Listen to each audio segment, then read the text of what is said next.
Friend and Sister Sharon, and today we are discussing the vulnerability of being a giver.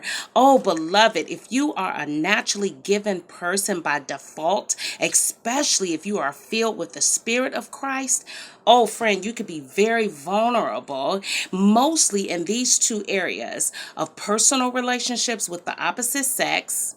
And for many people who are parents, you find yourself vulnerable with your children. You give way more than you should. And if you're not careful, you put a noose on their neck where they don't know how to work for anything. They're lazy. They give you all types of havoc. Why? Because you've spoiled them rotten because of that gift. See, givers give. People who are managing that gift, especially spirit filled believers. If you're not careful by default, you will end up creating monsters in your house. Oh, yes, because you have to have self control, you have to have constraint. And for some that are single women and men that are following Jesus and you're trying to live right, you end up giving sexually.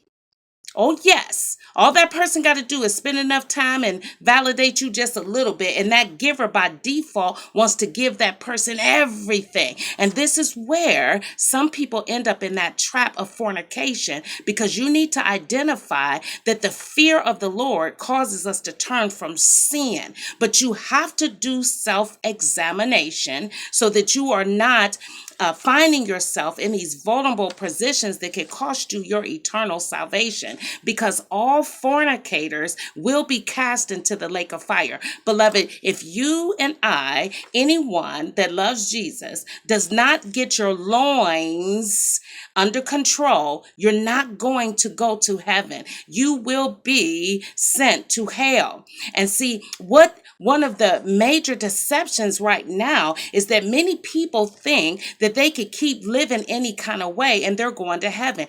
If it's you, beloved, I hate to be this bearer of this news. You're deceived. If you don't stop sinning and lock down your loins, you're not going to heaven.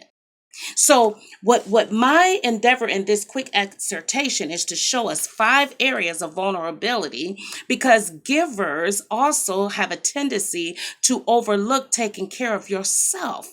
You're so busy taking care of your children, your spouse, and everybody, your aunties, your uncles, your nieces, your nephews. You take care of everybody. You can't do it, friend.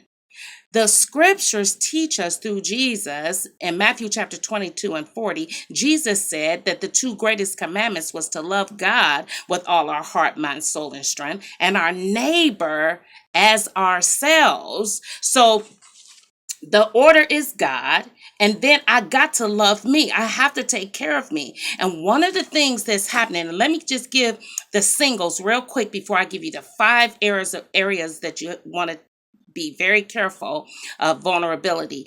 But for singles who are, you want a husband, you want a wife, and you find yourself in this quandrum, I need you to hear me very closely. That giving, givers just, we do it, we don't think, we're givers, we can't help ourselves. We just gotta give, we gotta get it out. The secret to overcoming vulnerability and desperation is you must allow God to recycle that gift. And you begin to seek out ways constantly to give random acts of kindness, to give of your time, to give of your emotion. If you are a giver and you're a writer, write nice little note cards. That's something that we're getting ready to do all through the nation. You got to find a place to recycle and to departmentalize that energy, if you will.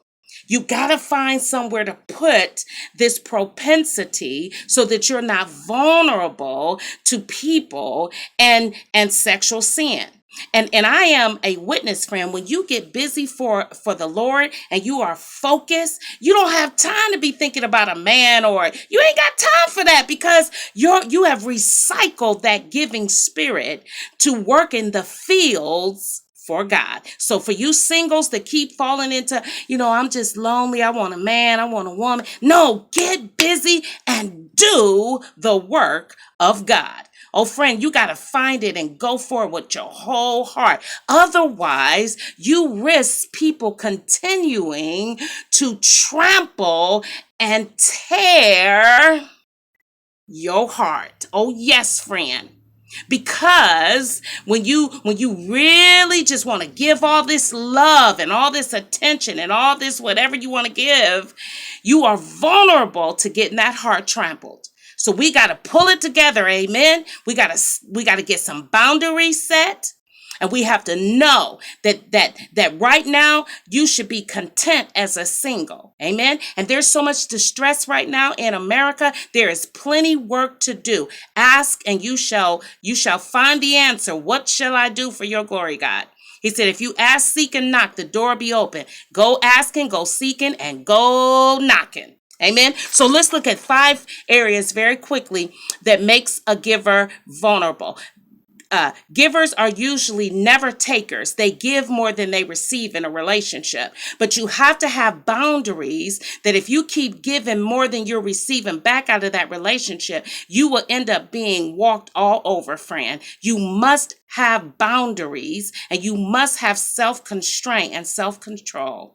Otherwise, you are going to keep being taken advantage of by the takers. If you're in a relationship, it doesn't matter if it's male or female. If you're always giving and that person never takes time to send you a note card or reciprocate your giving, and you've been in a relationship with this brother or sister, and a lot of them call themselves Christians, but they are takers, and you have to watch them because a lot of them come across like they just so love you. But love is what? It's an action word. Show me. Show me. God said, you love me? Get up out that bed. Stop smoking that weed. Come on.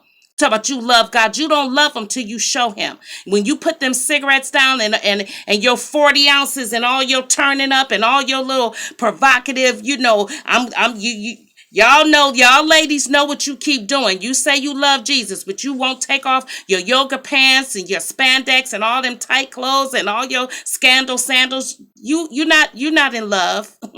You just talking. You got to walk it. Amen.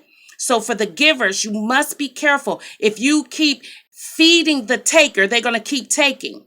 And if you're not careful, you'll find yourself in a pity party. Woe is me. I do all this for them and they don't do nothing for me. And before you know it, you are a victim. You're not a victim. You got to have boundaries and you have to know when to say enough is enough. This person is not, we don't jail well. Amen. Number 2, you don't want to become in that sex trap. You don't want to become someone's sex toy. And that's what will happen, friend, if you don't have boundaries and if you don't understand that the wages of sin is death. And if you keep having all that sex and you're not married, you're not going to go to heaven. You're not going to make it, friend. Don't let nobody trick you. So you become vulnerable in your physical loins.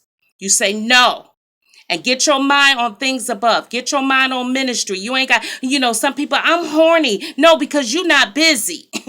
Ain't nobody got time to be thinking about all that and you busy for God. You got a family. You have children. How could you say you bored and you just sitting around? See what it is, you idle, friend. I'm horny. No, mm-mm. You have an idle mind and you are not about your Father's business, friend. Because when you open your eyes to all of this devastation that's all around us, you got more to do than sitting up thinking about your loins. And let the church say, amen. Number 3, never expect it back. When we give, we don't expect anything in return. And the scriptures teach us this, that we should not if we loan you money, if we give you anything, we don't expect it back because we just shouldn't. God gave us his best. He gave us salvation, beloved. And if we will continue to believe and hate sin, we shall enter the kingdom of heaven. So don't expect anything back or you're going to get your feelings hurt. And you must examine your motives. Why are you doing what you're doing? Or you're going to get your feelings hurt, beloved. Why are you doing it? Especially when you know that this person does not reciprocate. Come on now. Number 4, gratitude. When you lose gratitude for your salvation, not for your rent being paid and gas in the car. When you lose gratitude as a giver to the one that gave you this gift, God the Father, you will get yourself in a quandrum. You will find yourself depressed and broken and lowly. But more importantly, you have to be careful when people do not respond to the things you do for them. They don't even take time to say thank you. And this can destroy the heart of a giver, and we become bitter instead of better in the anointing of God because we're so busy giving to people that never say thank you. Our ministry is an outreach ministry. We send hundreds of packages all over America every month. We are constantly, I'm just pushing this stuff out. Many people who don't understand, beloved, we don't owe each other anything. But gratitude is a natural, it should be the response of any time someone gives you anything. And we know, as I close this exhortation, that Jesus spoke about the 10 lepers and how 10 of them were healed, but only one came back to say thank you. So, beloved, that tells us that when you give, more likely people will not even acknowledge it. So the giver has to protect that heart. Guard your heart with all diligence, friend. Guard it and know why you do what you do. We give for the glory of God. Here at Motivating You to Win, every package is for his glory. And I believe the angels in heaven be writing it all down. So even if a person that you're dealing with, your children, your spouse, you just keep on giving. Why? I'm not talking about to the point you're abused and used. No, I'm talking about give to the next person. Or look, your spouse didn't say thank you for the breakfast. Just be like, that's all right. Go on and fix that breakfast the next morning, because who do you do it to or unto? Our God. All glory belongs to God. And we do and manage our gifts all for his glory. Amen. So givers, take care of yourself. Guard your heart. Set up those boundaries. A boundary is a limit. And once you see that a person that you're really dealing with and you're trying to somehow persuade them, don't do it through giving. Do it because it's just who you are. Amen. I love you, my friend. Till next time, he or she that has an ear, we need to what? Hear. God bless you, friend. Till next time.